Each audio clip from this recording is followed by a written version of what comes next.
అందరికీ praise the lord. అందరికీ happy fathers day.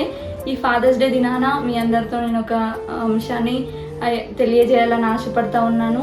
ఏంటిదంటే, ఈ లోకంలో నార్మల్గా మన తండ్రికి మనకి ఉన్న సంబంధాన్ని మనం ఫాదర్స్ డే రోజు ఎలాగ ఎక్స్ప్రెస్ చేస్తాం? స్టేటస్ పెట్టడం ద్వారానో, విష్ చేయడం ద్వారానో, లేకపోతే గిఫ్ట్స్ ఇవ్వడం ద్వారానో, ఏదో ఒక రకంగా మనకి వాళ్ళకి ఉన్న ప్రేమను మనకు అంత డీప్గా ఉందని చెప్పి మనం వాటి ద్వారా ఎక్స్ప్రెస్ చేస్తాం. అలాగనే సేమ్ మన తండ్రితో, అంటే మన తండ్రి దేవునితో ఉన్న యేసుక్రీస్తు ప్రభువారితో మనకి ఉన్న సంబంధాన్ని మనం ఎలాగ వ్యక్తపరుస్తాం? వాక్యానుసారంగా చూసినట్లయితే మన హృదయాన్ని దేవాది దేవునికి అర్పించి మనం దేవునికి నచ్చినట్లు చేసి, అప్పుడు మనం మన ప్రేమ ఇంత గాఢంగా ఉంది దేవునికి నా పట్ల అని చెప్పి వ్యక్తపరచాలి.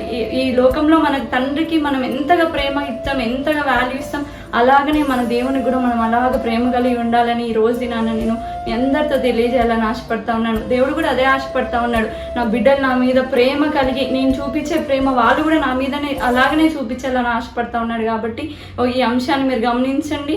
దేవుణ్ణి ఇంకా మీ గాఢంగా ప్రేమించి మీ భక్తిని వ్యక్తపరచండి. మీ హృదయాన్ని దేవునికి అర్పించండి.